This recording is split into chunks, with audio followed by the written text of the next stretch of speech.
Welcome to the Power Monkey Podcast, where we chat with the best in the world about what they do. We invite coaches, athletes, and industry leaders in our community who are willing to open up about their setbacks and successes to educate and inspire our listeners. I'm your host, Dave Durante, with my co-host, Chad Vaughn, and on today's episode, we interview Tina Hurley. Tina is an absolutely incredible person.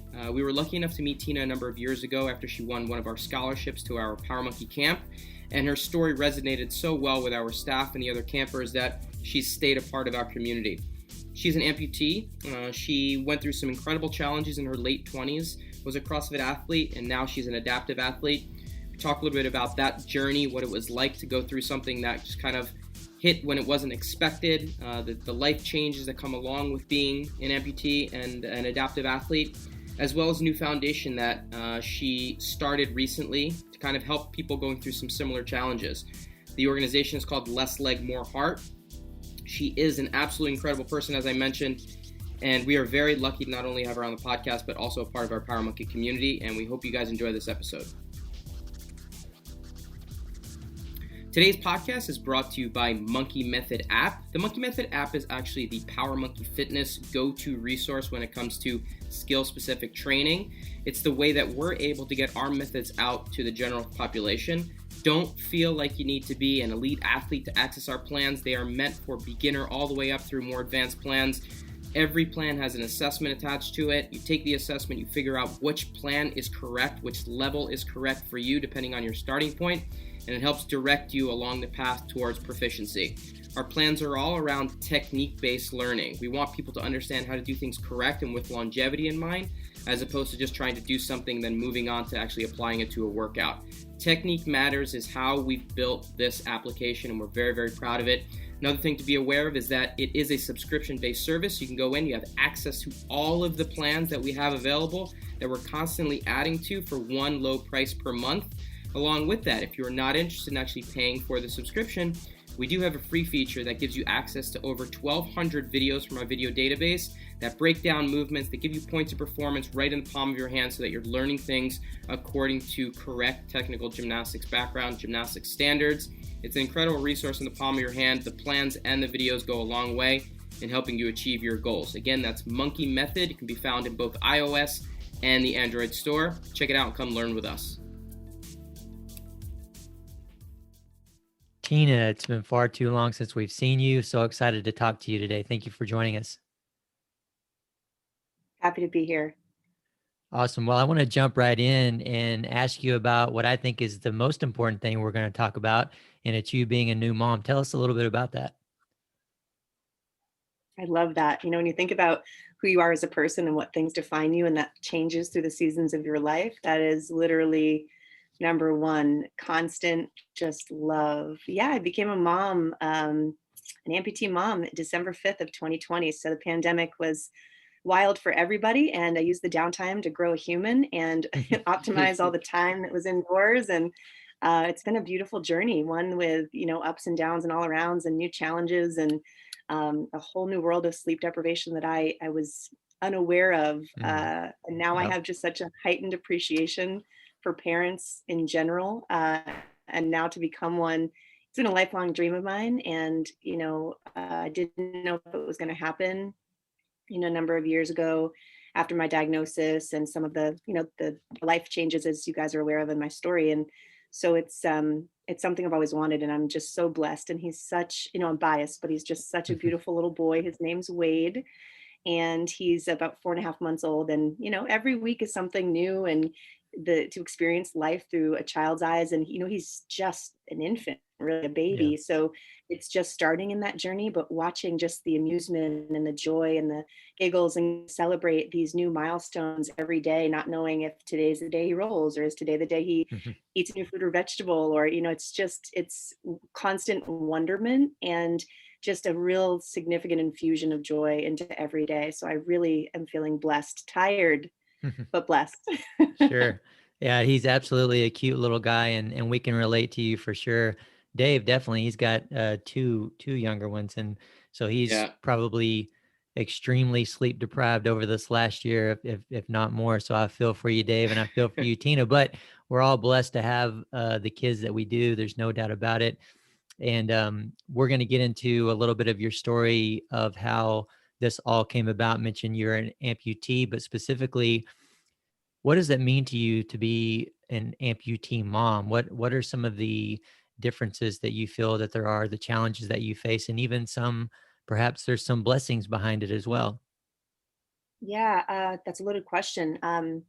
You know, considering having a child when you have an amputation, but also like a condition that's ongoing that is it's unclear with respect to like what could happen and blood flow issues and blood clots, and everything is kind of guess and check, and it's all very uncertain, and so you can live in two places with that uncertainty.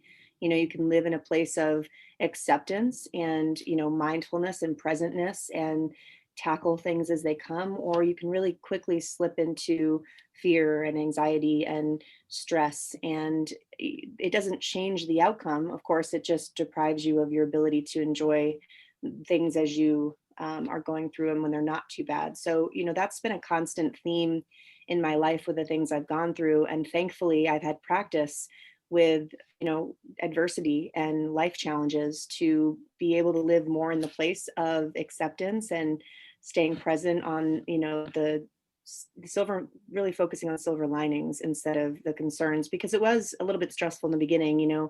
Everything had shut down, all of the appointments I had to go to alone, and then had to move back to the East Coast to be near my medical team because everything's so rare. And so there was a lot of change, and then medications. And, when you're an amputee, you are very dependent on the volume of your limb because your sock is fixed, so you don't really have a lot of room to swell or shrink without needing adjustments. And so if you gain a lot of weight, which of course pregnancy does, transiently, you have to usually get new sockets, and you have weight ratings on your prosthetic legs. And so my weight rating ceiling was 180 pounds, which I, because of the pandemic and also just life, got to pretty quickly and had to now think about the safety of, this limb and weigh that with the financial obligations to getting a new one, because, of course you have your deductibles and you have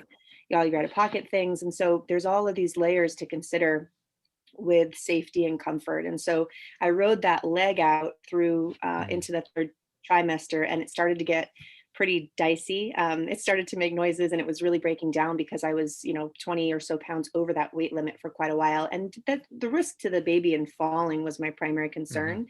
So I ended up having a new leg the last, trimester. And then, with the pregnancy, as a lot of I tried for a natural pregnancy, but I ended up getting induced because I had actually gotten gestational diabetes third trimester, because immobility was a big theme. Unfortunately, in my third trimester, I tried to do what I could, but because of my legs condition, just was at a loss for keeping it going there in the last trimester. And so as things progressed, we got induced, and I was on an epidural, and you have to have concomitant fluids. So I got fluids for 3 days. I labored, and finally it resulted in a C-section because we didn't progress. And so I was just sort of a marshmallow man, until you auto-diurese, you just have all that fluid on you, temporary. But because of that swelling and being an amputee, I couldn't get in my prosthetic for almost 4 days post delivery. So I couldn't get out of the bed to go see the baby.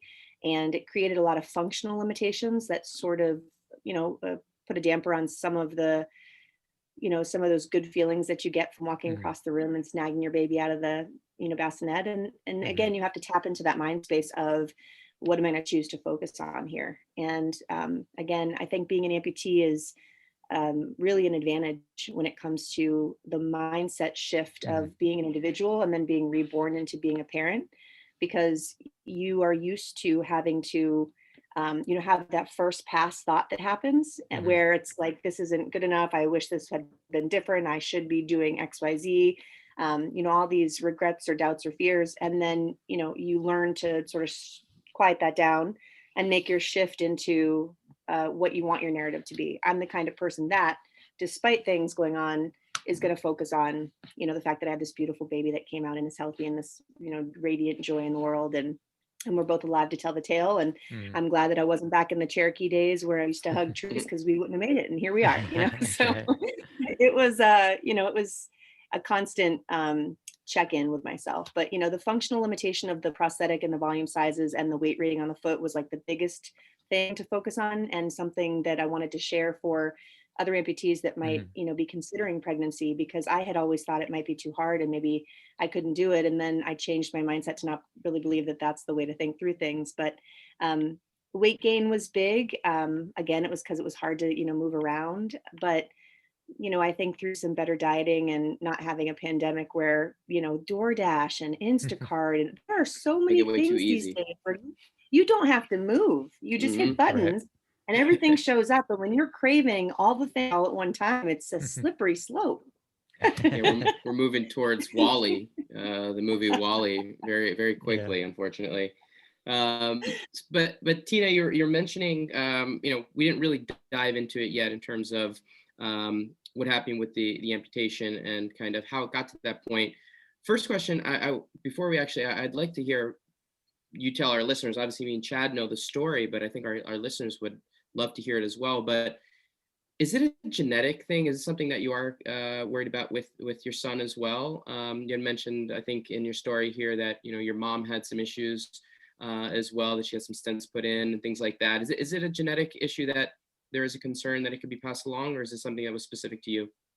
No one knows, and they think it's congenital. And whether that is some kind of a gene change that is isolated, or whether that's something that's chromosomal that hasn't been, identified yet, we have no idea. And so, you make a great point. There's all of that sort of nerve surrounding, is this something I could pass forward? Is that fair, to a child? And I was just thinking, the blessings and the amazing things that have come out of this misfortune, quote unquote, are ones that I would hope for him, not the hardship that came along with it, but I can help navigate through some of that. So that was why I chose what I did. But nobody knows, to answer your question. And I did get him approved for life insurance. So if you have anybody that has a diagnosis like this, or a diagnosis that is genetic, if you get the child life insurance when they're little, they get locked in despite any kind of diagnosis that comes in the future. So I was really grateful that I knew that and got him signed up just to cover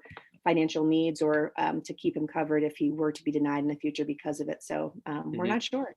Yeah, it's so interesting. And the story actually, to me, was always, it hit home so much because you were as healthy as could be.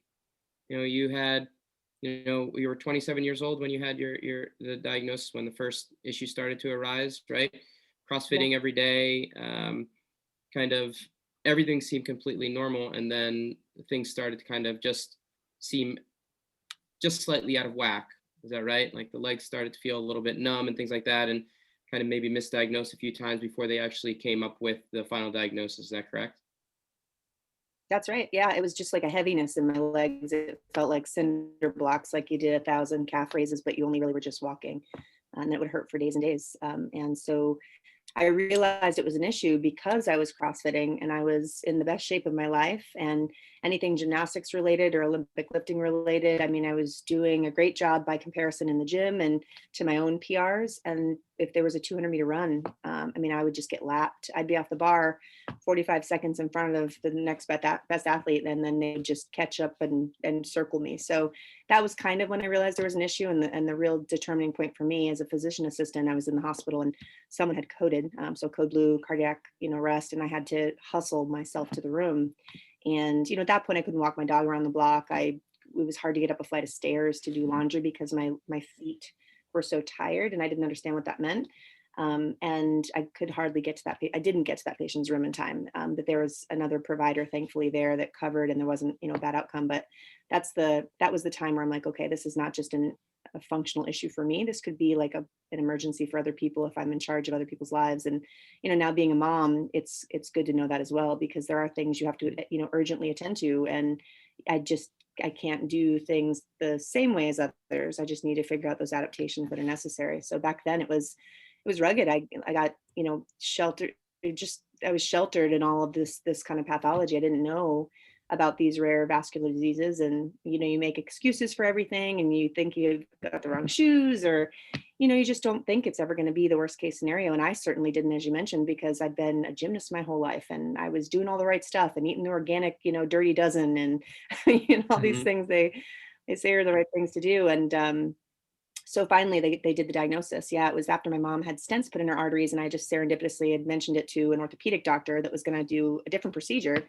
And I was glad I did, because he checked my pulses and they couldn't find any below my knees when my calves are engaged. So it's called popliteal artery entrapment syndrome. And it basically means that the arteries and veins and nerve that travel between the two heads of the calf and that nice little groove, instead they sort of wove through all of the structures in the lower leg in a way that is sort of hard to identify on imaging because of diagnostic challenges.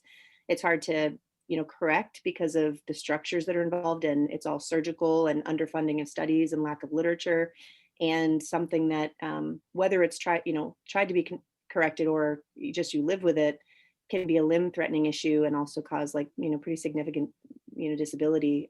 So yeah, that was 27. I'm 37 now. I can't believe it's been a decade, but then that was the sort of turning point with, okay, let's accept this at some point. And I say it in just a brief sentence, and it's wild that you can, summarize the polarity of emotions and trauma and stress and pain and fear and all of that in just one sentence. But it's really nice to be able to do that now.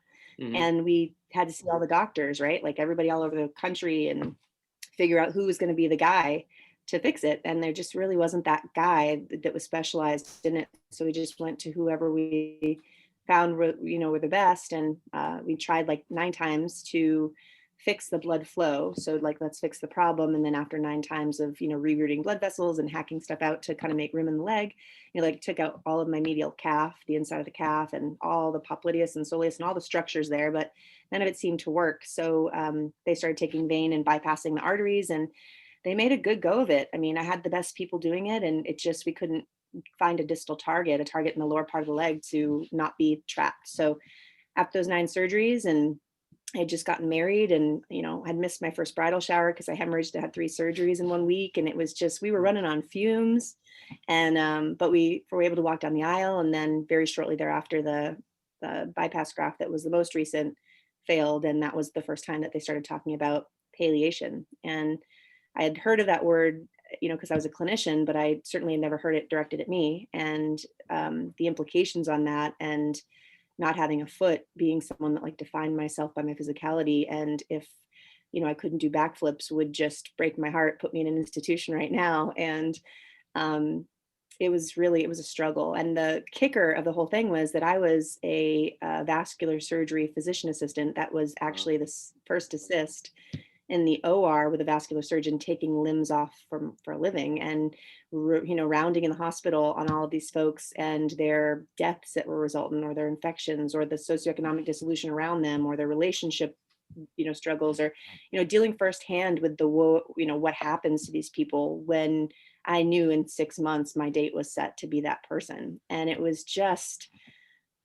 wow, it was a wild ride. And there were some deep, dark times that were just hidden, because you have to sort of just fake it to be okay, and to deal and help with people, because it's your livelihood. You have so many medical bills to pay, and not go to work, but going to work was just emotional trauma. And anyway, it was I remember feeling relieved, terrified, but relieved at, as the date was approaching, because the torment of having to wait for that time was so hard. And in a lot of ways, it was very freeing.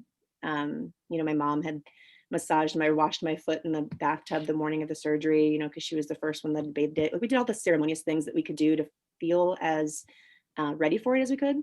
And, even despite that, as I've mentioned before, nothing really truly can prepare you to wake up where your foot used to be and the sheet is flat. I mean, that is just one of those moments. I had to pick a top 5 moments of just, wow, in this journey. That was one where you just wake up and you're like, I did all the things. I did all the, conclusionary things I could think of. And wow, this is just something that I know nothing about, and I don't have any resources for. And am undereducated about, and what next, and how do I pay for things, and what do I do? And it's like having a baby, but you don't have the internet. I don't know how our parents did that. I know. Right. There was I didn't know of any place to go. And so I had to, figure out how to put on my back for a while until I realized that there were a lot of boats already in the water. I just needed to see them. So it was, and then I had to have a few more surgeries, and, the tale continues, but after those 13 surgeries in total, 3 amputations, the limb itself is pretty good. The only way to fix the problem is to amputate above the knees, but it's in both legs. So the functional outcome of maintaining my knees, but accepting the level of disability that results from having poor blood flow to my left residual limb, and also limits to the right leg, is something that I've just come to accept, so that I can ensure as I age that, I've got my knees for standing and transferring and pivots. And, you have to step outside the snow globe to really look at the totality of circumstances, from your family life and your financial life and your professional life and your life force, and figure out, what the most appropriate next steps are. And that's not always what the medical direction is. And those are a lot of decisions that you have to make in the midst of grieving and, dealing with the circumstances that you've been dealt. But I'm so blessed to have a community of incredible support, and just the best friends and family that truly have been the ones leaning in on me when I couldn't stand, so that I didn't fall. And I really attribute any of the successes I've had, post amputation, and the lack of just sort of crumbling, to the willingness of myself to be vulnerable with the people around me that could help provide strength at moments that I didn't have it. And that is sort of now my life purpose, to give back. I want to talk about that a little bit too.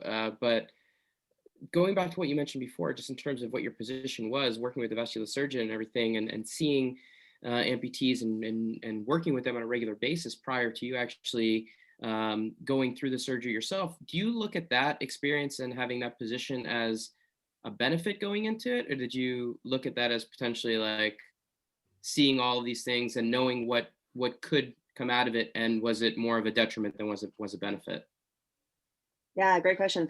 It was a double-edged sword. So I knew a lot about, I was a subject matter expert really in it. And because of that, I knew how to advocate for myself, at least when I wasn't very medicated and, going through it from pain. But I knew standards of care. I knew what things were going wrong when they were going wrong before they were handed to me. So I was able to steer the ship a little bit. But because I knew all of those things, sometimes when I was at a loss for how to advocate for myself, or going through it with pain, or medicated and couldn't, the secondary layers of guilt about like what I could have done better, and how I could have been there more for myself in this journey, and making different decisions, beat me up for quite a while. And then, the other piece to that is the folks that I did see, because, you're like, well, in the last question, you just talked about how you didn't know anybody, but here you are every day making amputees. And how does that work? Well, it was, there's that professional barrier, but also these folks are all diabetic, comorbid, elderly people. The primary bulk of everybody that we would see were, 40 years my senior. So there was no relation. I couldn't really relate to these people. And those that I saw that became amputees were stagnant, had poor prognoses, had very short durations of lifespans. And so truly the limb loss in my eyes as a clinician that was seeing this every day was like limb loss, life loss. I never provided folks with amputations resources on how to be good amputees. I just, would take their limbs off and be like, here, let's heal up the stump and then follow up through primary care. And that was being a good clinician. We were great clinicians. We did the job well, but we didn't care for people in a holistic way that factored in their psychosocial status and their, I, because of that as a patient was in a really tough place. I felt Western medicine really failed me in a lot of ways, and I didn't know where to turn. Yeah, that's man, we could dig deep into that right there. And I want to maybe get to some of that a little bit more here in a little bit, because we've worked with, you guys at Power Monkey Camp, we've done the adaptive clinic and everything else, and learned a lot in that regard. But one of the words that you keep saying that I want to talk a little bit about is accept or acceptance. And you keep saying that. And like you said, it's crazy that you can summarize that you did that and where you are at now as a person, who you are as a person, in just one or two sentences, right? But that doesn't really do justice to everything that you went through, the years and the pain and everything else that you had to overcome. And I think for anyone to get to, well, I know for anyone to get to a place of acceptance with anything that they're going through, there has to be a grieving process, right? And you've talked about grieving a little bit as well. So what was the grieving process like for you? One, when you learned or when you were diagnosed, and then two, after you lost it. And you talked about it a little bit, but just more specifically, kind of on the mental side of things. Yeah. So I remember the day they said palliate, and I was terrified. I mean, it's something that I've walked around the earth for, at that time, 30 something years with, was slated in the very near future to be gone. And, when you don't know what to expect of things, or you have no idea what your life is going to be like, or perhaps you have false realizations of what that will be like based on your experiences, because of course those shape our perspectives. And all I knew were, like I said, older folks that were sick, that had amputations. It feels like you've just sort of been put in a cage. Like I had all of these opportunities in life, and I had the bull by the horns, and I sacrificed 8 years to go to college to have this great career and be able to travel the world and hike mountains and run marathons and do all that I enjoy physically doing with my body. And it felt like an identity crisis, because I didn't know who I was without my physicality. I didn't know what made me happy besides, activity and fitness and movement. And it was a synonym for me: fitness, movement, and happiness. And I probably hadn't done a lot of the personal work introspectively that I could have done at that moment to realize how many greater pieces to me there were aside from the movement piece. But it was just, it was traumatic. It was isolating. It was lonely. It was scary. It was depressing. It was anxiety provoking. I was just really fearful. I remember being, like rapid, shallow breathing for 6 months straight. Just that like fight or flight, nervous system crashing feeling of really being beyond your capacity to handle things. Desperate really are all the words that I would use to create that. But I turned to isolation a lot. I remember being like embarrassed kind of my scars and my failures. And I remember not feeling like myself. So I didn't want to see anybody else. I mean, clinically, I was depressed. I didn't really recognize it at that point in the thick of it, but it was all those things. My food was altered. My sleep was altered. My energy was altered. My identity had been stripped. And I didn't feel hope. I felt hopeless. And I felt like I couldn't relate to anybody else, and that I had no idea what to do. And so I just sort of passed each day, like, going through motions, but robotically. And, I remember on the back end, drinking too much wine at night just because I could turn life off and just fall asleep. And we wake up and do it all over again. It was like a Groundhog Day of sorrow, and largely at my own creation, which I come to find out many years later. But I sort of wallowed in it for a while, and then the amputation happened, and it's like, going gets tough, get going. All right, we can't really kick and scream now because we're on the other side of the bed, and we got to start figuring out how to move forward. And shortly after the amputation had happened, and I got home, and I was feeling like, okay, I'm on the other end of that whirlwind of a pause period, which was so psychologically distressing. At least I have, objectives now. Okay, get walking, get a prosthetic. Like I've got this to-do list that I don't have to wait to do. Like, let's get it going.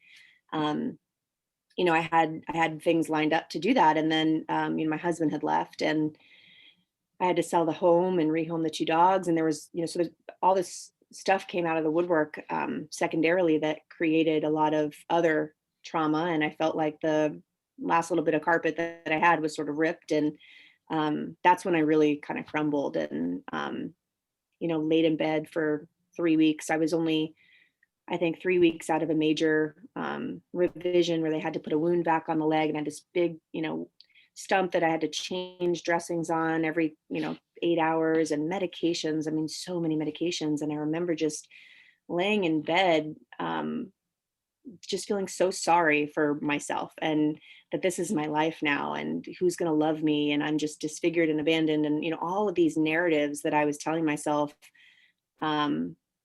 because I was just apathetic and devastated, and didn't have the tools or resources to know where to go or what to do. And I remember laying in bed for almost 3 weeks, and every phone call that came in, and every knock on the door, and every text message, I would just silence it. I just didn't want to be seen that way. I knew that I was not well, and that I would get better. I just needed to feel it to heal it. And I didn't know how long that was going to take. But because I was healing such a significant wound, and had postoperative anemia, and couldn't eat because I really felt so depressed, I had lost 21 pounds of muscle atrophy from muscle atrophy in 3 weeks. And I couldn't have the energy to walk around on my crutches in my home. So I was calling neighbors to come take care of my dogs downstairs under the guise of me not being home, because I was too, embarrassed to have them see me that way. And after 3 weeks, my best friend found her way into my garage and came upstairs, and she sort of just stood there over me. And I was like Skeletor, completely cachectic and sunken, and just sort of like Triton that was shrunk down to a slug in his crown, just pathetic. And she stood over me, and the first words she said were, "You're selfish."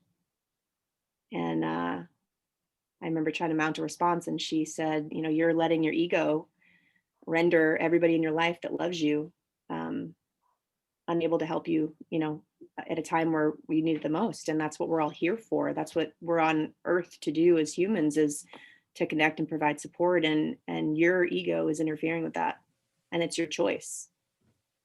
And, kind of reminded me that I can't give away my own power, and that I was choosing this, and I was driving the ship. And boy, had I really taken a detour, and all I need to do is turn the wheel back. And it was really that simple. And it sounds crazy, but until you have those moments, you realize you really are in charge. And so I just got up and started to force myself to eat, and force myself into the shower, and, get myself into some clothes, and, start the routine, and work from the outside in, and kind of fake it till I make it, until I felt genuine with the light that I was shining, and surround myself with people that wouldn't give me sympathy, because there were so many people that were like, poor, you poor thing. I go to Dunkin' Donuts, you poor thing.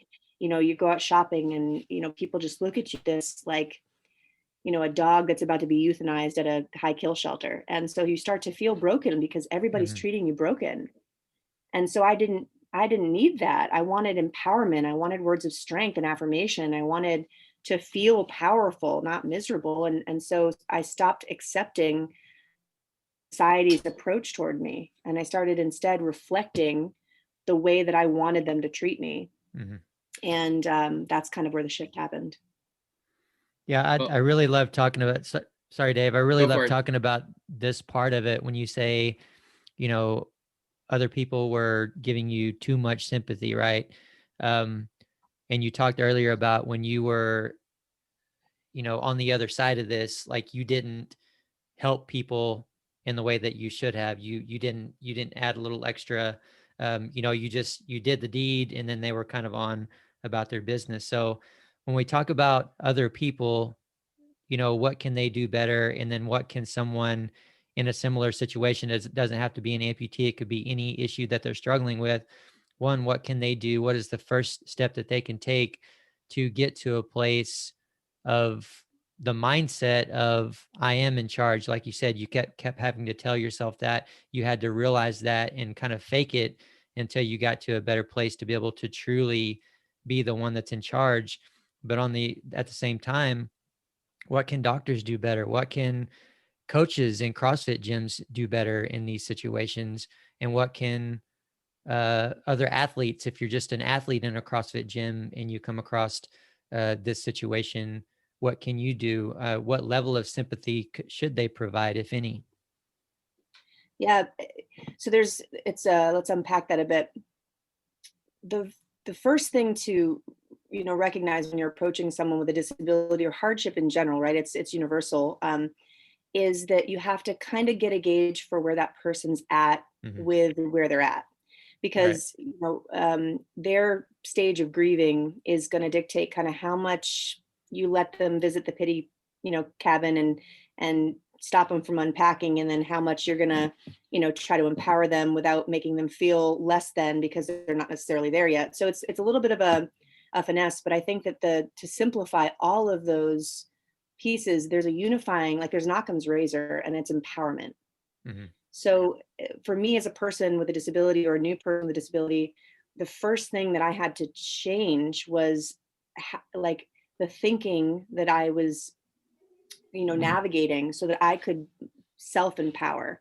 And that took a little help, as I mentioned in the story, from someone external. So I think if it's someone struggling with a disability, about to have a disability, a new disability, could be anything, finding a social circle, finding support so that you don't feel like you're the only one, and that you can, surrounding yourself by the inspiration of others that have gone through the same or harder and are doing better, can provide that hope to bridge the gap between that suffering that you feel now and some of the success that you'll get to later, because it really feels like insurmountable when you're feeling like you're the only one there scaling the mountain. So I'd say to those people, reach out. There are lots of organizations that can help. There are a lot of individuals. Thank goodness for social media.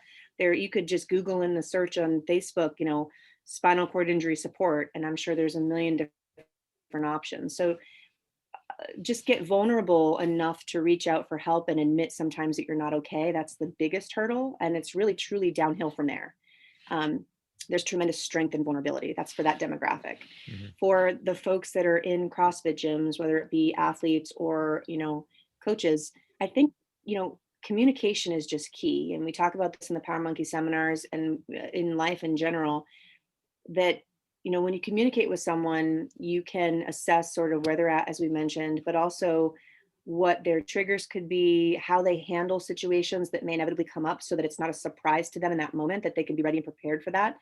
For example, a spinal cord injury that is dependent on catheterizations for bladder, control. And if they're in the middle of a, workout and they start to feel whatever the sensation is where they have to go, do they need to get themselves out? If they take off, is the coach going to be like, hey, where are you going? Keep going, and think that it's them not trying to work or do their reps? Or are they going to understand that there are these urgent interventions that'll happen, and maybe there's a signal they give that no one else can see that, triggers a stop in their coaching and more of a just kind of hang back because they're kind of taking care of business. So all of those questions, and, we go through it in the seminar, and I have also a lot of information on ways to, triage people when you're a CrossFit owner or coach, that surround all of the questions with diagnoses that could be important to know ahead of time, so that the person feels that they can trust the coach. The coach feels that they're confident with being able to manage the expectations of the athlete, and that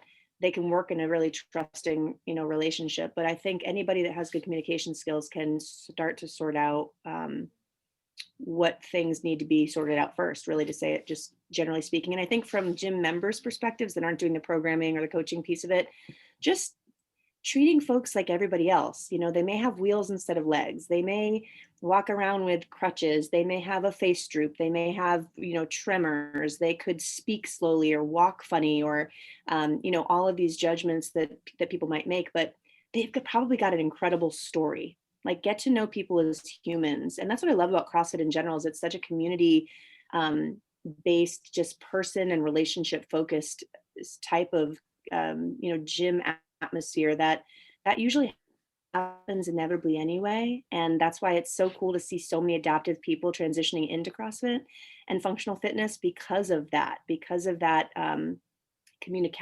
just community and socialization and kindness. There's so many, pieces to people being kind, and there's so much education out there right now for folks in the adaptive community, both as athletes as peers or, supporters in the gym, and also as coaches, there's certification classes, there's YouTube videos now, there's social media.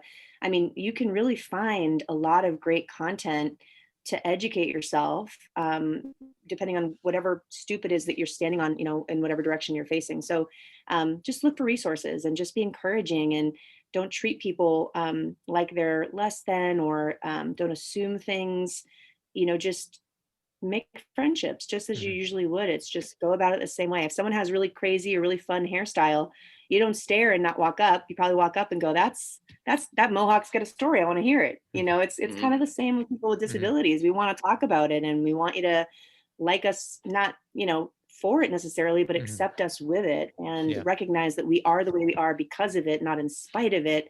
And there's a couple lessons in that everybody can share in. Now, the medical team, that was a good part of the question. I got a lot there. There are so many things that I have done wrong in practice based on my apprenticeship of those that have also learned from the people that they have learned from. And I have had some incredible mentors. I've worked with the best doctors in the best institutions and had the best medical training. And we think we know it all. The best providers are the ones that recognize that there's so much they don't know, so much that they're not trained in. Maybe that it doesn't have statistically significant, p-values because of underfunding and lack of, drive from large pharmaceutical companies that have revenue to be made. I mean, there's so much bias to some of the selection of the things that we have to offer folks based on insurance affordability. And so there are marriages of Eastern and Western medicine that can occur in accompaniment to complement each other, because everything has its place and it's important. But if we could just lean into the importance of some aspects of medicine, like, meditation and, the therapies that their insurance may not pay for, and direct people not just to meditate or whatever it is that the holistic therapy would be, but to provide resources, or, instead of writing down a patient's non-compliant because they've got significant social barriers to being able to execute a plan that's been made for them by a medical party who had limited time and limited reimbursement to be able to really dig into those questions that take a long time and that they're not trained technically to do, they could help to actually mitigate, they could be proactive for this person instead of reactive in medicine. And I think we're that way all the time, because medicine is so flooded. And as I mentioned, there's a lot of challenges with reimbursement. And, you bill patient visits in 15 minutes. That gives me time to review everything that's been done on medically complex patients. You can imagine that's hardly enough time to even do that. Then you have to see the patient, do the examination, any procedures that are there for the, day, get out, dictate your note, do any collaboration of care, do your billing, and then you're on to the next patient. It's almost impossible to do that in a way that is able to be meaningful to a person, and use all the factors that they're giving you to suggest how they could be better helped. And so it seems vague, but just things like, I'm Tina and I come into a doctor's office and I've got a foot wound because my diabetes is poorly managed. Well, why have you been eating poorly? Well, because I don't have money to buy healthy food and I don't really know what all to get. Okay, well, we're going to send you over to a nutritionist. So then they wait a month and then they go to the nutritionist, and the nutritionist says, you need to buy healthy foods and you need to be able to, do this, this, and this. And so this person with anywhere from a 6th to 9th grade, education level, because that is, I believe at this point where we're at with national averages, will do the best they can to juggle that as well as their other 16 diagnoses, and inevitably get some of it wrong or miss some medications. To juggle so many things at one time, things are going to fall. When at the end of the day, if those providers knew about Meals on Wheels and said, hey, there's this program in our community that can provide folks with, disabilities or elderly folks with meals, why don't you go and, apply for this? If every office could hire a social worker in outpatient practice to truly help facilitate additional care and services for people, I think we'd see improved compliance. I think we'd see reduced readmission rates. We'd see reduced morbidity and mortality, but there just is underfunding and, it's a systems issue. And you talk to any clinicians that, they're great technicians. You can go in, you can see a problem, you can fix that problem. But the problem is that problem is connected to all these other problems. And so now shifting this one piece, imagine it was like a weight bearing wall. You can fix that one piece and you reroute one section that's weight bearing, but now there's going to be pressures in totally different areas that are going to slowly dilapidate this whole house unless you have supports that you can put in. And so we lack some of the supports that can be put in, I think, in Western medicine, not by malicious intent and not by, lack of care, but because of the system that's been built and lack of knowledge, lack of education about certain things. So to those folks in that community, I would say, once you bed into practice, depending on the demographic of patients and the diagnoses that you serve, try to really get involved in your community and look around for other resources beyond what your medical license allows for you to prescribe to people. Just look around at different resources for your patient and your clientele, because you'll less likely have to write non-compliant in your charts, and you likely will be caring for patients in a bigger way than what you feel you're able to do, with your white coat on. It seems like some of the big themes here are education and community, and like how to be able to combine Western, Eastern medicines to be able to give better care and create a better community for people that are going through some of these hardships. And I want to tie in some of these topics with your new foundation that has come about, because it seems like you're trying to create a route for people to answer a lot of these questions. Would you mind telling us a little bit about Less Leg, More Heart and how it came about and what you're trying to do with the foundation?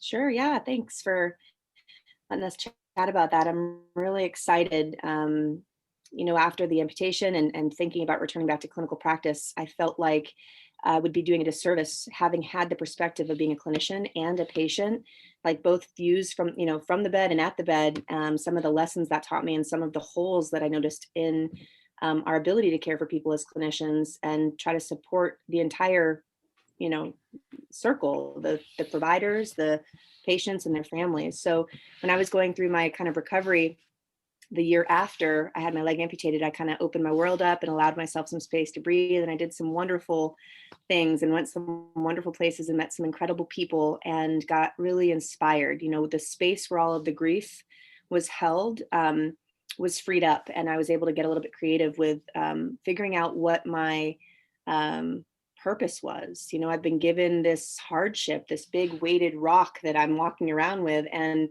do I just want to kind of harbor it, or is there a place I can go, to drop it where all these ripples in the water can just spread out and I can share what I've learned and get people on board to help other people navigate through this circumstance, because not everybody has to suffer so hard.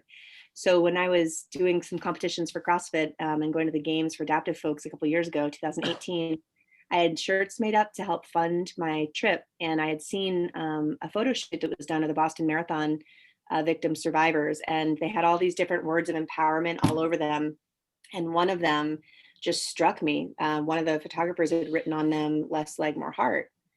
And I remember sitting there and just being so impacted by that visual, because it was true. In my life, they took they did 3 amputations. They took leg higher and higher. And each time they did, I was more connected, more grateful, more educated, more compassionate, both to others and to myself. I would, you are more it's like a Mad Libs, insert the word, more everything when you lose everything. And the more that you lose, if you have time and you take, you pay attention to listen to the lessons that process teaches you, and with good, of course, counsel. So I put that slogan on the shirts. It said "Less Leg, More Heart," Tina Wadapalooza, and then Tina, CrossFit Games, or, Wheel Watch Championship, and raise some money. And I remember, I was on the top of the platform and I'm sitting there like, this is incredible. I'm so grateful, but also it pales in comparison to the feeling that I've had in the last few months of being able to help people with disabilities down in Texas. like being able to watch people grab their grandchild and stand with them and hold them, or their child for the first time, or someone that's a cervical quadriplegic being able to lean down in their wheelchair and pick up their child's toy off the ground, or, I mean, just box jump for the first time after bilateral amputations, or, speak for the first time after stroke, or even having a small hand in the process of their rehabilitation, their journey, their encouragement was so fulfilling for me. It felt like home. It felt like that's what I had been put here for. And so I started to explore ways that I could help the population in complementary ways to the other foundations that already exist. And what I realized was through, assistance with medical advocacy, helping people understand what's happening to them, because there's so many times, I would say most times, people don't understand the jargon that's being spoken to them. They don't fully understand the choices that they have at certain intervals, or the implications of the choices that they're being asked to make with respect to the rest of their life and their goals. And also education to their loved ones about what is about to happen, what to expect, how to handle certain things as they come up, just so these things could happen, and here's what you're going to do if that does happen. All of that does a lot to help reduce the stress in these perioperative periods and also peridiagnostic periods. So just being there and decoding things for them, in a sense, even if we've done nothing else, just makes them feel like they're not so alone, and like they understand the decisions they're making, and they can feel more sure of what they're doing. So that's the first thing, medical advocacy. The second is peer mentorship. So linking folks to other folks that have similar conditions, or support systems of similar conditions together. So for instance, my mother would have had a mother to talk to of someone that was an amputee, to help walk her through what was about to unfold, because as a parent going through the helplessness of watching your child lose a limb and knowing nothing to help comfort them except it's going to be okay, and not actually believing that's the case, but just trying to be strong for the other person.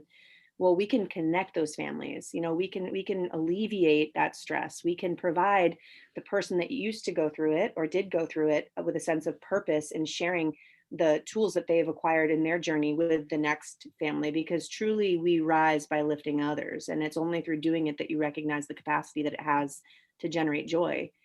So we create that platform. And then the third and the fourth are where our funding goes. So we fund holistic approaches to care, which is intentionally vague. We can support anything that will mentally or physically improve the outcome or the quality of life for the person that's suffering, or their support system.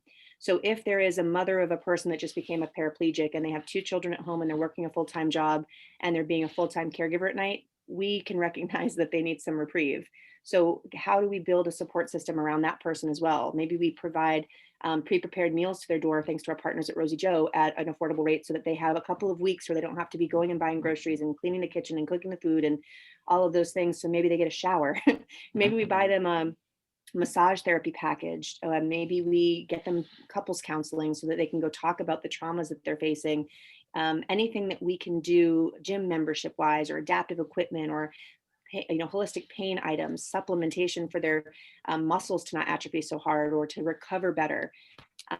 Really, the list is quite long. And then the fourth and final pillar of our assistance is that we fund services during transition home. So after folks have been in the hospital or rehab for a long time with a new diagnosis, or a preceding diagnosis with a new issue medically that sets them back, we can start to layer services at home, so we can take away the doing and let them kind of learn to traverse their new circumstances without having to be, busy and kind of avoidant.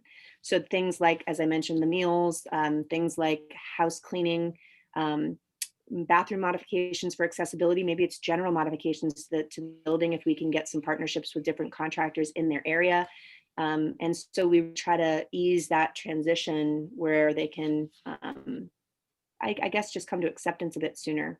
And so we do a really interesting, I think what is the secret sauce of the organization is that, because of the perspectives that I had as both patient and clinician, I created a really meaningful intake process where, someone might write to us on our website, because if they needed help, they go to the website, contact section, there's a drop-down menu. And if you want to help us, be a volunteer, there's a section to fill out. If you want to be a partner, maybe you've got goods and services that you really want to get out to the disability community, you can sign up there general inquiries, but the other piece is disability assistance. So if someone's got a spinal cord injury, amputations, neuromuscular conditions, or other, there's these series of questions. And then that triggers a cascade of events, one of them being that an intake coordinator at my organization will reach out to that person based on the series of questions that they were first answered, and they'll expand on things in a way that gives me, as the primary triager, a clear view into their social, economic, psychologic, medical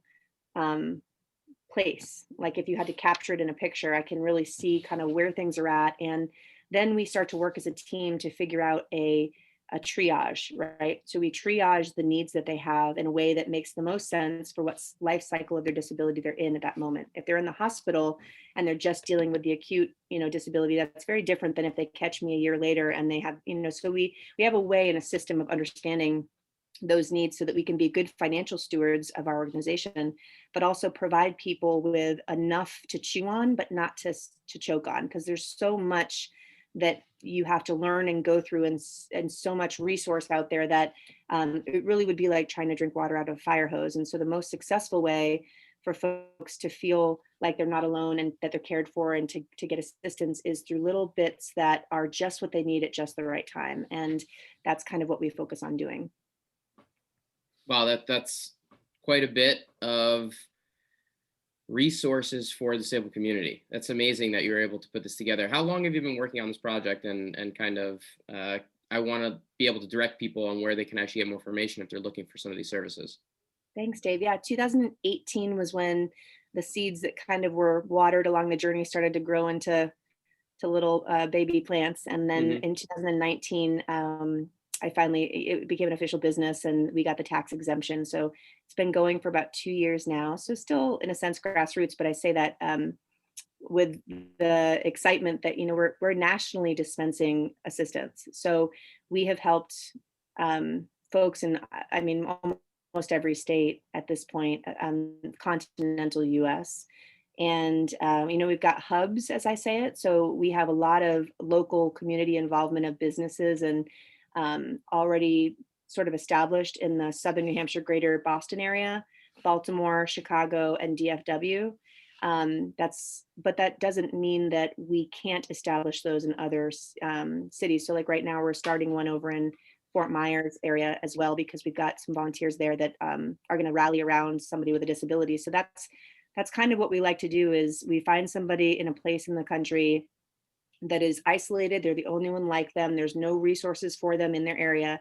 And we don't just help them, but we create a structure around them where there's community involvement. The businesses are now their friends. The businesses are now involved in the story of this person. So they're going to be more willing to become accessible. They're going to be more willing to, be philanthropic for disability related causes. They're going to, there's all these good things that happen from connecting folks together. So we're willing to travel if we need to rally around folks that are in need and to get other folks in the community involved.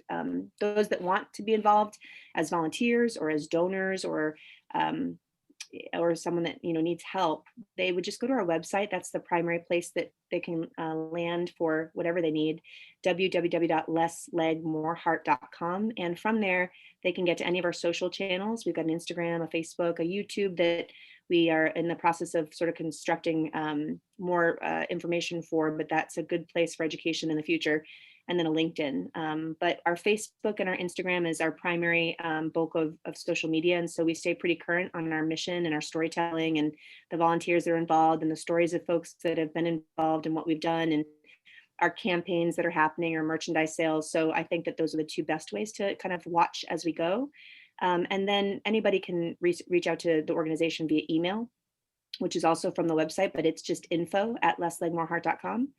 And there's plenty of ways to help. I mean, the biggest challenge that we have in the nonprofit sector in general is that the pandemic, it hit everybody really hard, but because all the live events were shut down for everyone, fundraising in 2021 is of utmost importance, and manpower to grow infrastructures is really important for organizations that want to help in a bigger way. So anything that anyone can do in the nonprofit sector to get involved, to spread the word, to share, to like, and to contribute, whether it be my organization or anyone's, I would encourage that because there's so many great causes out there.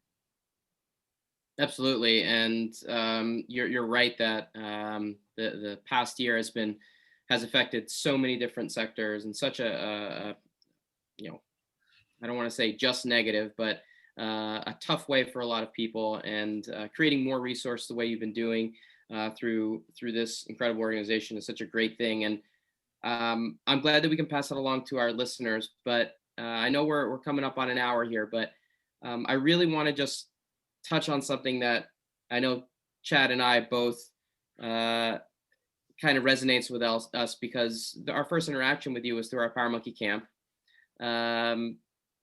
This is going to be coming out midweek of our Power Monkey camp that we have coming up. We're unfortunately not going to have you out with us this time around with everything. So bummed. I'm so bummed.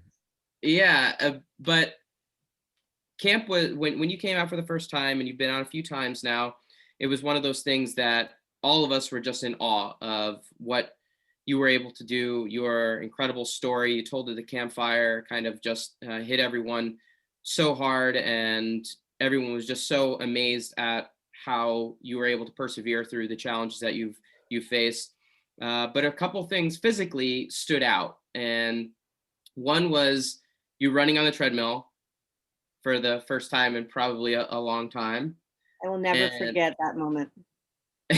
It's an incredible moment, and we were able to capture it. So there's a video of that moment, but Hinshaw running you on the treadmill and what you were able to do there, and then also you tumbling again and you being on tumble track and doing round back handspring back tuck into the pit and just doing these things that possibly other people would look at and say, this is just not ever going to happen. Like, this is just not physically possible. And I don't know if you felt that way too, up to the point of actually doing it, but seeing you do those things at camp were just so powerful to me that I've just always been in awe of the things that you take on and what you're able to do. And seeing that up close and personal firsthand at camp was something really special for me. And when people ask me about, one of the, we're coming up onto our 15th camp now, and some of the really standout moments of camp for all those years, those are moments that really stick out as kind of top moments from camp. So just know that you've had a really big impact on camp, and I hopefully we can get you back out again. But just curious whether or not those memories and those moments stick out for you as well. Well, thank you for your kind words. I got chills. I remember coming to camp, like just sort of the quick, background, just because I know we're short on time. I was awarded a scholarship from Be Awesome to come out, and it was something I couldn't afford, and something I felt very underprepared for. My prosthetic was not fitting great. I hadn't done, tumbling in a long time. And I felt like I'd be a kid in a candy store that had his jaw wired shut. And how fun is that, right? But I had heard so many incredible things from two people that I just really adore from a cerebral standpoint and from a heart standpoint, Jordan and Mike Malloy. And I just heard that this thing, Power Monkey Camp, twice a year. It's the best 2 weeks of any year. You have to get out. I can't believe you got a scholarship. Oh my gosh, who cares if you have a leg, no legs, just you need to come. And, that's easy for other people to say when you're not the person that is going to be in a fishbowl kind of deal, And I just remember getting there and feeling so at home.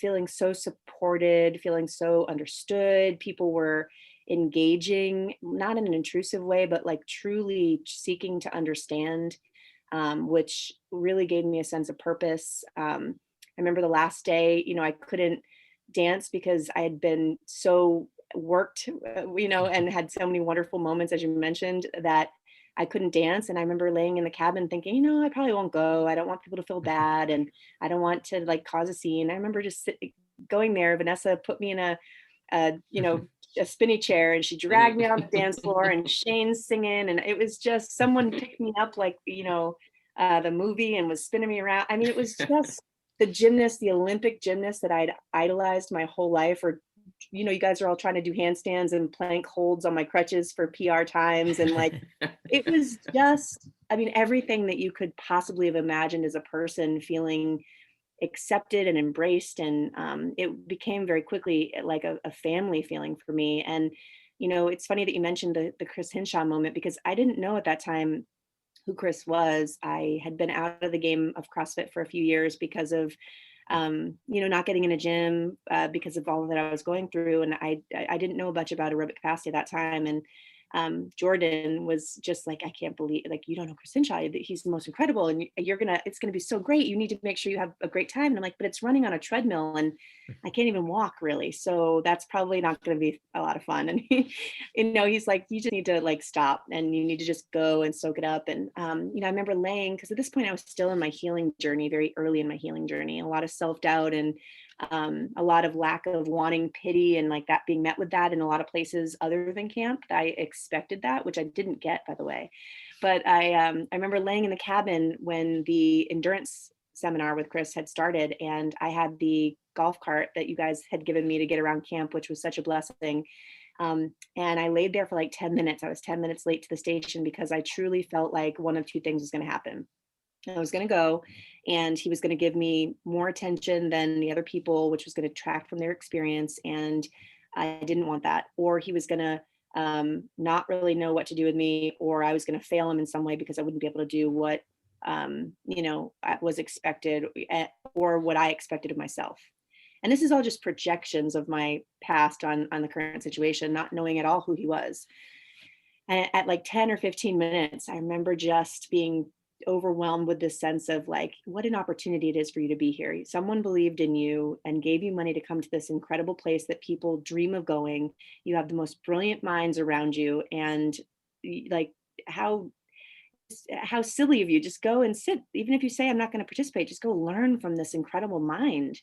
So I did. I just put my leg on thinking I was going to go sit in a chair next to the station, and Chris and Facundo were just, awesome and inviting. And I did more in that seminar than I ever thought possible. I could hardly walk on the unstable ground to the facility, but on the air assault, like I could just, sprint. I think I was going like 14 miles an hour. Mm-hmm. And I just remember like celebrating, throwing my hands up as I'm running, and just how my hips felt so incredible to be moving in that way again. And I remember just sobbing because mm-hmm. I had mourned and grieved that like I was never going to do that mm-hmm. again.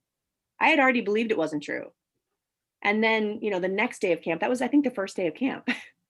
And then the second day of camp, I was doing tumbling, and I had never, like I had done standing handsprings, but I hadn't done round offs because there's a sort of twist in there, and I hadn't strung any skills together. And I remember doing a round off handspring full on a trampoline when the media had come out to kind of bid my foot farewell, locally. And I laid in that pit and I cried because that was the last time I was going to feel what the end of a tumble track felt like to rebound on. And I used to love that sound of the springs and that like weightlessness right before you pull. Mm-hmm. And I really was devastated at not being able to have flight in my life, because that was just like so much fun for me. It was everything. And I don't know, I think I was standing there with at first Jake Dalton. Mm-hmm. So you had Jake Dalton, who I followed his whole career, and he's standing there with biceps bigger than my torso, so I know I'm safe. And he's like, "Are you gonna do it?" And I'm like, I am not going to do it when you're sitting there expecting I'm going to do it. But to have somebody believe in me and to feel so safe in an environment, knowing that like really my best people were invested in what was best for me. And I knew I wasn't going to be pushed to do something that shouldn't be done. But if someone was sitting there saying, give it a go, you had such a safety net emotionally and physically that it was the safest of places to try.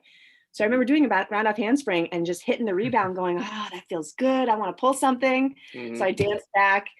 And then next thing, I think Duke was available after that. And Duke had spotted me for a back tuck. And he was so great. And like, just his hand never left my back. Like there was no way if I took off wrong that he wasn't going to grab me and get me back down to earth. So I just went for it.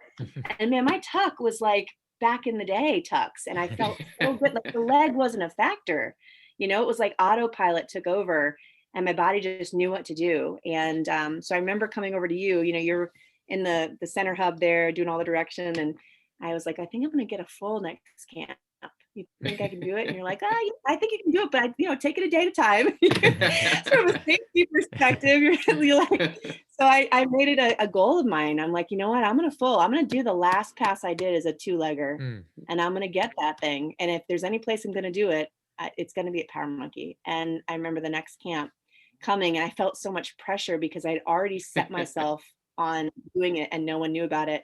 And I was standing there with Dave and I just went for it and I pulled a full and got all the way around and we sat in the pit and, he's high-fiving me and just, I laid there reflecting on not just myself, but all of the people that have been in the pits, literally, right? Metaphor, telling themselves things that other people have told them is true or what their perimeter is going to be for their successes or the ceiling of what they can do or what box they live in.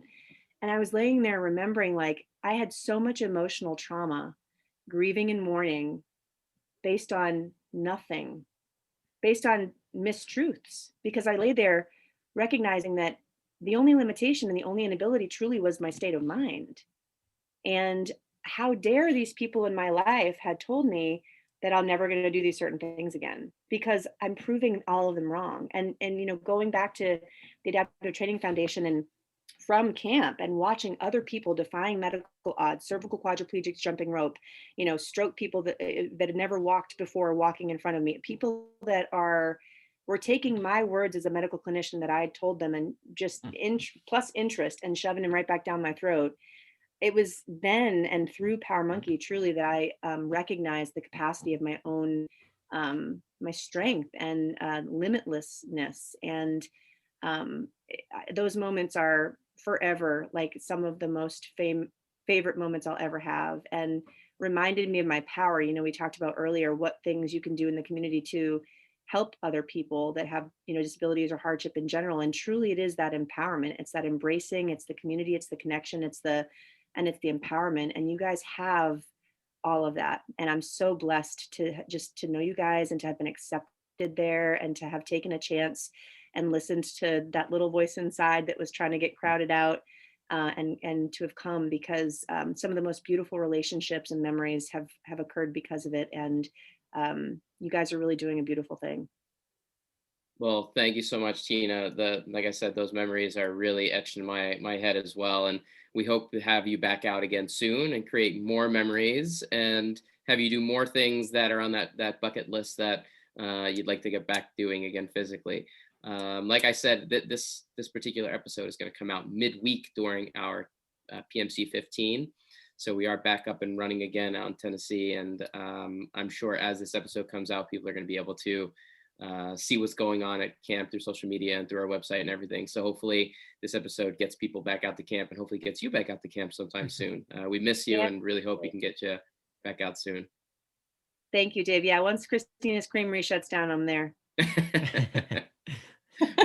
Well, we're close to ending this, but we have a few questions that we normally like to end with. So these will be kind of rapid fire if you're cool with it. I don't think we need to ask the first one, Dave. We can go ahead and skip that. You never know. Yeah. First question, what sport or discipline do you prefer, weightlifting or gymnastics?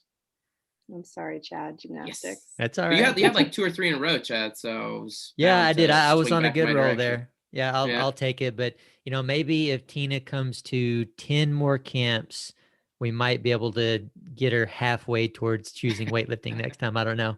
It'll take a lot. Well, we have pits and trampolines and stuff at Power Monkey Camp, so it's just a little too enticing to want to play around on the gymnastics stuff. Yeah, it's tough. Question 2, any guests that you think would be great for our podcast that you'd like to see us have on? Steph Roach. Okay. Level 2 CrossFit trainer with cerebral palsy, global icon for her work with the disability community and personal inspiration to me. I am in awe of her and her functional fitness journey and her outlook on life. And I bet she would be a huge resource of just for, I think, information, but also inspiration. Awesome. Chad, we got to get on that. We got to see if Jordan can help facilitate that. Yeah, we got to get Jordan on that for sure. He's the guy, right? So many good recommendations. And another recommendation that we're looking for to follow up on that. Any good books you've come across here recently that you'd recommend to the listeners? I sure do. Well, first and foremost, Jordan recommended this to me way back in the day. It is my Bible. I go to it every single day. The Obstacle is the Way by Ryan Holiday. Nice. there's just no season for it. It's a lifetime book. It's a Bible. And then I've been reading this one and I love it. I'm almost toward the end of it. It's Angela Duckworth's Grit, The Power of Passion and Perseverance. I'm really loving this one right now.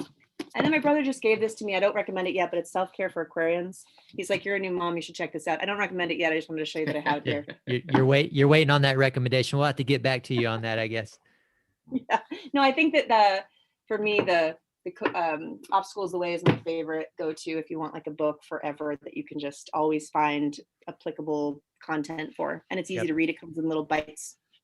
Yep, absolutely. Absolutely. Well, it's been an absolute pleasure to talk to you, as it always is. I'm sad that you're not going to be at camp this go around. I always love having you at the campfire stories, and not only telling a story yourself, but helping me manage those people and kind of getting the stories out that need to be told down there. But you mentioned Less Leg, More Heart, of course. So hopefully the listeners will go check that out and get involved if they can. But is there anything else coming up that you want folks to know about, or do you have any parting words? I have some great events coming up for fundraisers and 50-50 raffles. So this is all just to be stay tuned on Facebook and Instagram. But really, it's just my journeys as a mom. That's my next chapter. Everything is sort of seasonal, and I'm really excited about focusing on Wade and getting my body and fitness back in a great place, in a kind way. And some of the lessons that life's about to teach me, and patiences that I didn't realize I needed. And no, that's really it. I'm excited to not have, not to be jet setting as often as I was before. I was really so on the move, but now I have this grounding here with the baby, and it's provided me a lot of beauty. But I'm excited to come out to camp. I'm hoping that the fall is going to work, and we'll miss it so tremendously. I know that there's so many wonderful people that will be on that bus, and I'm so sad that I won't be able to meet each one of them, but hopefully they'll all come back next time. Absolutely. All right, guys. Well, as always, we appreciate you listening in. Be sure to head over to powermonkeyfitness.com for services and upcoming events. Also, check out our Instagram pages for regular teaching and technical content at Power Monkey Fitness, at Dave Durante, and at Ollie Chad. And on behalf of Power Monkey Fitness, we're your host. I'm Chad Vaughn with Dave Durante. And until next time, guys, thank you all for listening.